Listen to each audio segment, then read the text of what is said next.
युद्ध, सत्ता का पलटवार, टैरिफ की मार और अंतरिक्ष की नई रेस। साल 2025 एक साल नहीं था, बल्कि दुनिया की भविष्य की दिशा तय करने वाला टर्निंग पॉइंट था। आज बताएंगे वो 10 बड़ी वैश्विक घटनाएं जिन पर पूरी दुनिया ने सबसे ज्यादा बात की और जिनका असर आपकी जेब, सुरक्षा और आने वाले कल पर पड़ेगा। यूक्रेन रूस युद्ध, चौथे साल में भी नहीं थमी आग। साल 2025 में भी यूक्रेन और रूस का युद्ध खत्म नहीं हुआ। चौथे साल में प्रवेश कर चुका है संघर्ष अब सिर्फ दो देशों की लड़ाई नहीं रहा, बल्कि ये नाटो बनाम रूस की ताकत की परीक्षा बन चुका है। रूस ने यूक्रेन के कई हिस्सों पर दबाव बनाए रखा, जबकि यूक्रेन को अमेरिका और यूरोपीय देशों से लगातार हथियार और आर्थिक मदद मिलती रही। इस युद्ध ने दुनिया को दिखा दिया कि आधुनिक युद्ध अब सिर्फ बंदूकों से नहीं, बल्कि ड्रोन, साइबर अटैक और एनर्जी सप्लाई से लड़े जाते हैं। डोनाल्ड ट्रंप की वापसी, व्हाइट हाउस में दूसरी बार एंट्री हुई। 2025 की सबसे बड़ी राजनीतिक खबर, डोनाल्ड ट्रंप फिर से अमेरिका के राष्ट्रपति बने। ये सिर्फ सत्ता परिवर्तन नहीं था, बल्कि अमेरिकी नीति में बड़ा यूटर्न था। ट्रंप की वापसी के साथ ही इमिग्रेशन नियम सख्त हुए, टैरिफ पॉलिसी बदली, चीन और यूरोप के साथ रिश्तों में तनाव बढ़ा। दुनिया को एक साफ संकेत मिल गया कि अमेरिका अब सिर्फ अमेरिका फर्स्ट मोड में है। गाजा संकट, गाजा पट्टी में 2025 भी खून और मलबे का साल साबित हुआ। इजराइल और हमास के बीच संघर्ष थमने का नाम नहीं ले रहा। लगातार हवाई हमले, जमीनी कार्रवाई और रॉकेट हमलों ने गाजा को एक खुले युद्ध क्षेत्र में बदल दिया। इस युद्ध की सबसे बड़ी कीमत आम नागरिकों ने चुकाई। हजारों लोगों की मौत हुई, जिनमें बड़ी संख्या में महिलाएं और बच्चे भी शामिल थे। लाखों लोग अपने घरों को छोड़ने को मजबूर हो गए। शरणार्थी शिविरों में हालात बद से बदतर होते चले गए। भोजन, दवाइयों और साफ पानी की भारी किल्लत ने मानवीय संकट को और गहरा कर दिया। संयुक्त राष्ट्र और अंतर्राष्ट्रीय संगठनों ने बार बार युद्ध विराम की अपील की, लेकिन जमीनी हालात बदले नहीं। इससे ये सवाल और तेज हो गया कि क्या अंतर्राष्ट्रीय व्यवस्थाएं आज भी नागरिकों की रक्षा करने में सक्षम है। इस संघर्ष ने पूरी दुनिया को ये सोचने पर मजबूर कर दिया कि 21वीं सदी में जब तकनीक और कूटनीति इतनी आगे बढ़ चुकी है, क्या युद्ध अब भी समस्या का समाधान बना रहेगा। गाजा की तस्वीरें सिर्फ तबाही नहीं दिखाती, वह वैश्विक अंतरात्मा को झकझोरती हैं। ये युद्ध सिर्फ दो पक्षों की लड़ाई नहीं, बल्कि ये इंसानियत, नैतिकता और शांति की परीक्षा भी है। जेन ज़ी का असर, युवाओं ने बदला सत्ता समीकरण। साल 2025 की राजनीति का सबसे बड़ा सरप्राइज रहा जेन ज़ी का उभार। ये वह पीढ़ी है जो इंटरनेट, सोशल मीडिया और वैश्विक सोच के साथ बड़ी हुई है। इस बार युवाओं ने सिर्फ ऑनलाइन ट्रेंड नहीं चलाए, बल्कि मतदान केंद्रों पर पहुंचकर सत्ता की दिशा बदल दी। कई देशों में देखा गया कि जहां पहले राजनीतिक बुजुर्ग नेता और पुराने मुद्दों के इर्द गिर्द घूमती रहती थी, वहीं 2025 में युवाओं की प्राथमिकताएं एजेंडा बन गई। पर्यावरण संरक्षण, जलवायु परिवर्तन, रोजगार के नए अवसर, स्टार्टअप्स, संस्कृति, आर्टिफिशियल इंटेलिजेंस और डिजिटल आज़ादी जैसे मुद्दों पर खुलकर वोटिंग हुई। इसका नतीजा ये रहा कि कई पुराने और ताकतवर नेता चुनाव हार गए, जबकि युवा या युवाओं की सोच से जुड़े नए चेहरे सत्ता में उभरे। चुनावी भाषणों की भाषा बदली, नारे बदले और राजनीति में संवाद का तरीका भी बदला।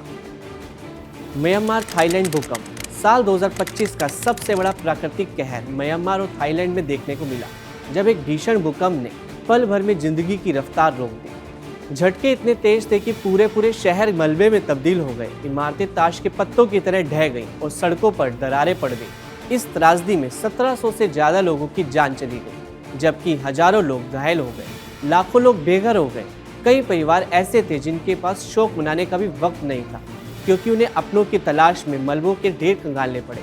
भूकंप के बाद बिजली, पानी और संचार व्यवस्था पूरी तरह प्रभावित हुई। राहत और बचाव कार्यों में समय लगा, क्योंकि कई इलाकों तक पहुंचना मुश्किल था। अंतर्राष्ट्रीय एजेंसियों और पड़ोसी देशों ने मदद का हाथ बढ़ाया, लेकिन हालात ने साफ दिखा दिया कि आपदा के सामने तैयारियां कितनी सीमित होती हैं। इस भूकंप ने एक बार फिर याद दिलाया कि चाहे तकनीक कितनी भी आधुनिक क्यों ना हो, प्रकृति के आगे इंसान आज भी असहाय है।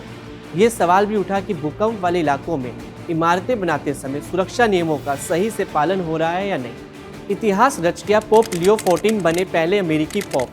साल 2025 में वेटिकन सिटी से एक ऐतिहासिक ऐलान हुआ। पोप लियो 14 बने पहले अमेरिकी पोप। ये सिर्फ धार्मिक बदलाव नहीं था, बल्कि कैथोलिक चर्च के वैश्विक संतुलन में बड़ा संकेत था।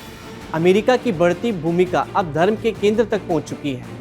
अंतरिक्ष से वापसी, महीनों बाद धरती पर लौटे अंतरिक्ष यात्री। 2025 में दुनिया ने राहत की सांस ली, जब महीनों से अंतरिक्ष में फंसे अंतरिक्ष यात्री सुरक्षित धरती पर लौटे। तकनीकी खराबी ने इस मिशन को खतरे में डाल दिया था। इस घटना ने यह दिखाया कि अंतरिक्ष जितना रोमांचक है उतना ही खतरनाक भी है। नए टैरिफ, वैश्विक व्यापार में उथल पुथल। साल 2025 में ट्रंप सरकार और कई अन्य देशों द्वारा लगाए गए नए टैरिफ ने अंतर्राष्ट्रीय व्यापार व्यवस्था को हिलाकर रख दिया। इन फैसलों का मकसद घरेलू उद्योगों को बचाना बताया गया, लेकिन इसके असर पूरी दुनिया की अर्थव्यवस्था पर दिखा।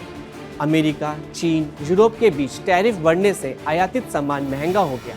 इलेक्ट्रॉनिक्स, ऑटो पार्ट्स, कच्चा माल, रोजमर्रा की चीजों तक की कीमतें बढ़ गई। नतीजा ये हुआ कि महंगाई का दबाव आम लोगों पर सीधा पड़ने लगा।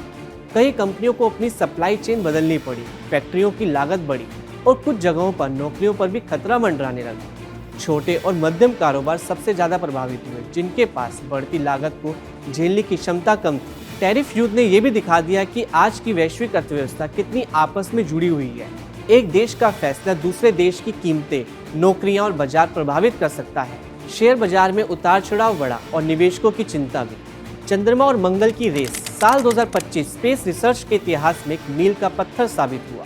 दुनिया के कई देशों ने न सिर्फ चंद्रमा पर नए मिशन लॉन्च किए, बल्कि मंगल पर मानव मिशन की तैयारी को भी तेज कर दिया। अंतरिक्ष अब सिर्फ वैज्ञानिक खोज का क्षेत्र नहीं रहा, बल्कि वैश्विक ताकत और अपनी तकनीकी क्षमता का प्रतीक बन चुका है। चंद्रमा पर स्थायी बेस, पानी और खनिज संसाधनों की खोज और गहरे अंतरिक्ष के लिए टेस्ट मिशन, ये सब 2025 की बड़ी उपलब्धियां रही। मंगल को लेकर भी बड़ी योजनाएं सामने आई। नई रोवर तकनीक, ऑटोमेटेड सिस्टम और जीवन की संभावना तलाशने वाले प्रयोगों ने ये संकेत दिया कि आने वाले दशकों में इंसान लाल ग्रह पर कदम रख सकता है। थाईलैंड कंबोडिया सीमा तनाव पर विराम, साल के अंत में दुनिया को एक राहत भरी और सकारात्मक खबर मिली। महीनों से चले आ रहे सीमा विवाद और सैन्य तनातनी के बाद आखिरकार थाईलैंड और कंबोडिया ने टकराव का रास्ता छोड़कर संवाद को चुना। दोनों देशों के बीच बातचीत के जरिए तनाव कम करने पर सहमति बनी और सीमावर्ती इलाकों में शांति बहाल हुई। ये घटनाक्रम ऐसे समय में सामने आया है जब दुनिया के कई हिस्सों में युद्ध और संघर्ष जारी है। ऐसे माहौल में ये समझौता बताता है कि कूटनीति आज भी जिंदा है और अगर राजनीतिक इच्छा शक्ति हो तो किसी भी विवाद को बिना खून खराबे के सुलझाया जा सकता है। इस समझौते का असर सिर्फ दो देशों तक सीमित नहीं है, बल्कि दक्षिण पूर्व एशिया में से क्षेत्रीय स्थिरता को बल मिला है। व्यापार और आवाजाही आसान होने की उम्मीद जगी है और आम नागरिकों ने राहत की सांस ली है, जो लंबे समय से डर और अनिश्चितता के साए में जी रहे हैं। 2025 ने दुनिया को साफ संदेश दिया कि युद्ध खत्म नहीं हुए, राजनीति बदली, तकनीक आगे बढ़ी, लेकिन असली लड़ाई अब भविष्य को सुरक्षित बनाने की है। सवाल बस एक है, क्या दुनिया इन सबकों से कुछ सीखेगी?